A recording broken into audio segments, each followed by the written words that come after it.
आकाशवाणी से प्रस्तुत है प्रादेशिक समाचार।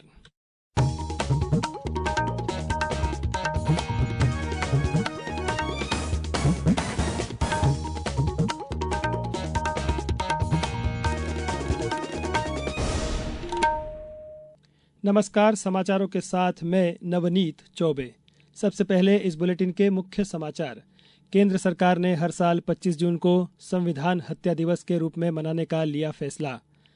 अमरवाड़ा विधानसभा उपचुनाव की मतगणना कल 21 टेबल पर 20 दौर में पूरी होगी वोटों की गिनती।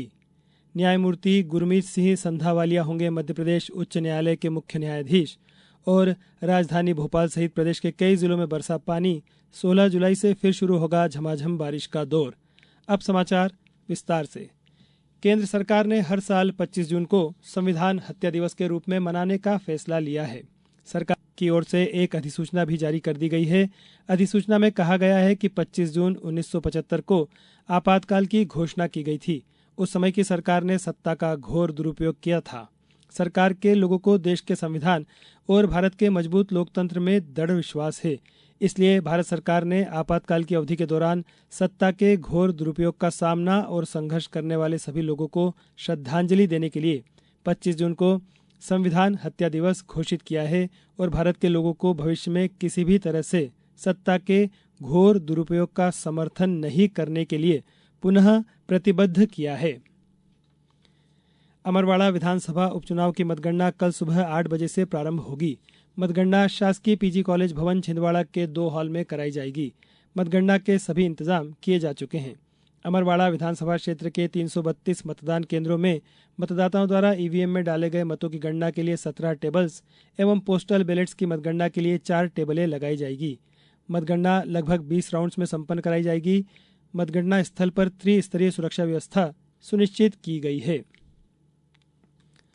मुख्यमंत्री डॉक्टर मोहन यादव ने कहा है कि नीर नवजीवन परियोजना में प्राकृतिक रूप से तालाब के पानी को स्वच्छ करने का नवाचार अनुकरणीय है।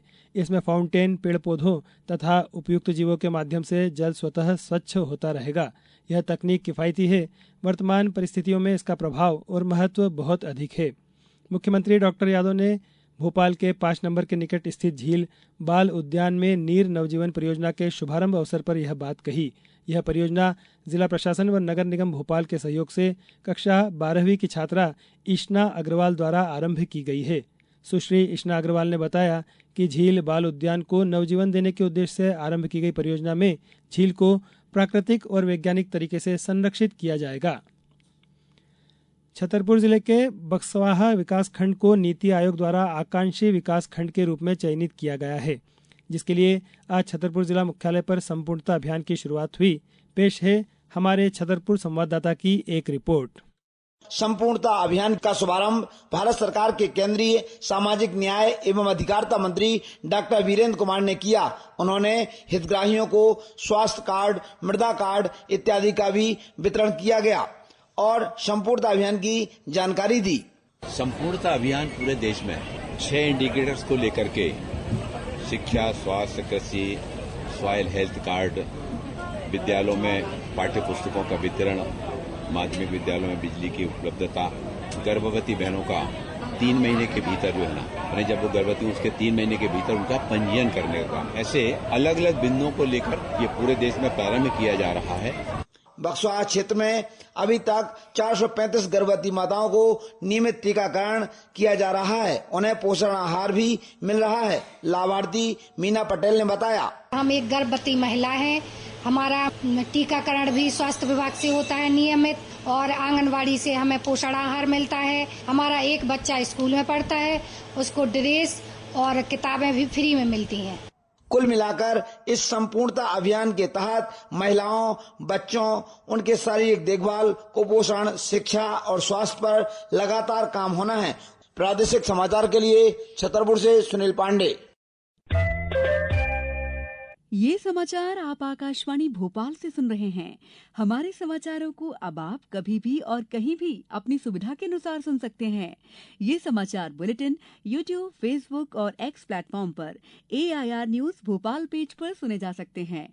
इसके अलावा आप हमारी वेबसाइट newsonair.gov.in पर या न्यूज ऑन AIR ऐप पर भी समाचार सुन सकते हैं। ब्रेक के बाद समाचारों में एक बार फिर आपका स्वागत है। पंजाब एवं हरियाणा उच्च न्यायालय के वरिष्ठ न्यायाधीश न्यायमूर्ति गुरमीत सिंह संधावालिया मध्य प्रदेश उच्च न्यायालय के मुख्य न्यायाधीश होंगे। सुप्रीम कोर्ट कोलेजियम ने इस संबंध में आदेश जारी कर दिए हैं।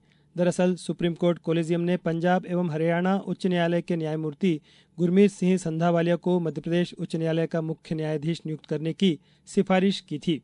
इसके बाद मुख्य न्यायाधीश DY चंद्रचूड़ की अध्यक्षता वाले कोलेजियम द्वारा प्रस्ताव पारित किया गया। PM जनमन योजना के माध्यम से सरकार की विकास योजनाओं का लाभ समाज के अंतिम छोर पर स्थित लोगों तक पहुंच रहा है। इसके माध्यम से हमारा आदिवासी समाज काफी लाभान्वित हो रहा है। यह बात जयसिंह नगर शहडोल की विधायक श्रीमती मनीषा सिंह ने PIB भोपाल द्वारा शहडोल में आयोजित मीडिया कार्यशाला वार्तालाप को संबोधित करते हुए कही। वहीं शहडोल के जिला कलेक्टर तरुण भटनागर ने कहा कि भूमिगत जल को संरक्षित करने के कार्य में शहडोल मध्य प्रदेश के अग्रणी जिलों में से है। उन्होंने कहा कि जल जीवन मिशन के अंतर्गत देश के 75% ग्रामीण परिवारों को नल कनेक्शन के माध्यम से साफ और सुरक्षित जल मिल रहा है। कार्यशाला को संबोधित करते हुए PIB भोपाल के अपर महानिदेशक प्रशांत पाठराबे ने कार्यशाला के उद्देश्यों पर प्रकाश डाला। प्रदेश में 1 करोड़ से अधिक बिजली उपभोक्ताओं को अटल गृह ज्योति योजना और 26,59,000 उपभोक्ताओं को अटल कृषि ज्योति योजना में लाभान्वित किया जा रहा है। अटल गृह ज्योति योजना में प्रदेश के ऐसे सभी घरेलू उपभोक्ताओं को योजनाओं का लाभ दिया जा रहा है जिनकी मासिक खपत 150 यूनिट तक है। अब बात मौसम की। राजधानी भोपाल सहित प्रदेश के खंडवा और डिंडोरी जिले में आज रुक रुक कर बारिश हो रही है, जबकि ज्यादातर जिलों में बादल छाए हुए हैं।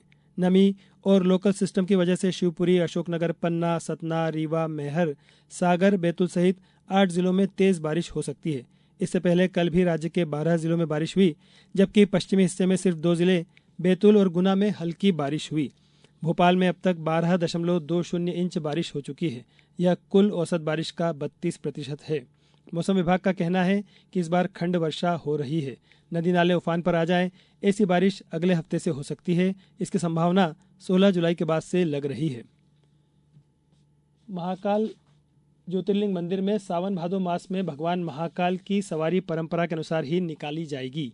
राजाधिराज महाकाल चांदी की पालकी में सवार होकर भक्तों को दर्शन देने निकलेंगे।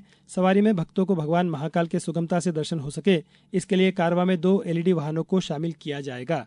यह निर्णय कलेक्टर नीरज कुमार सिंह की अध्यक्षता में हुई प्रबंध समिति की बैठक में लिया गया। कलेक्टर ने सदस्यों से चर्चा के बाद यह स्पष्ट किया कि मंदिर की पूजन व उत्सव परंपरा में किसी भी प्रकार का बदलाव नहीं होगा। अब कुछ समाचार संक्षेप में। मुख्यमंत्री डॉक्टर मोहन यादव कल श्योपुर जिले के विकास खंड मुख्यालय विजयपुर के प्रवास पर रहेंगे। वे कैबिनेट मंत्री रामनिवास रावत के यहां आयोजित कार्यक्रम में शामिल होंगे। पंचायत एवं ग्रामीण विकास मंत्री प्रहलाद पटेल ने आज सागर में कहा कि प्रदेश सरकार का बजट विकसित भारत के संकल्प को पूरा करने में योगदान देने वाला है। मुख्यमंत्री डॉक्टर मोहन यादव के निर्देश पर इंदौर शहर में तमाम संस्थानों को 24 घंटे चलाने के आदेश को तत्काल प्रभाव से निरस्त कर दिया गया है। जनसंपर्क विभाग की सहायक संचालक स्वर्गीय पूजा थापक की स्मृति में संचालनालय परिसर में आज जनसंपर्क संचालनालय के अधिकारी कर्मचारियों ने हर सिंगार का पौधा रोपा। खंडवा में आज महापौर श्रीमती अमृता अमर यादव के नेतृत्व में MIC की बैठक निगम सभागृह में आयोजित की गई। बैठक में शहर के विकास से संबंधित 36 बिंदुओं पर चर्चा कर निर्णय लिया गया। पन्ना में एक पेड़ मां के नाम अभियान के तहत थाना रेपुरा परिसर में वृक्षारोपण किया गया। इस दौरान अनेक प्रकार के फलदार पौधे रोपित किए गए और रायसेन के भोपाल मार्ग स्थित जिला भाजपा कार्यालय के सामने स्वास्थ्य राज्य मंत्री नरेंद्र पटेल ने आज पौधारोपण किया। इस बुलेटिन में बस इतना ही। नमस्कार।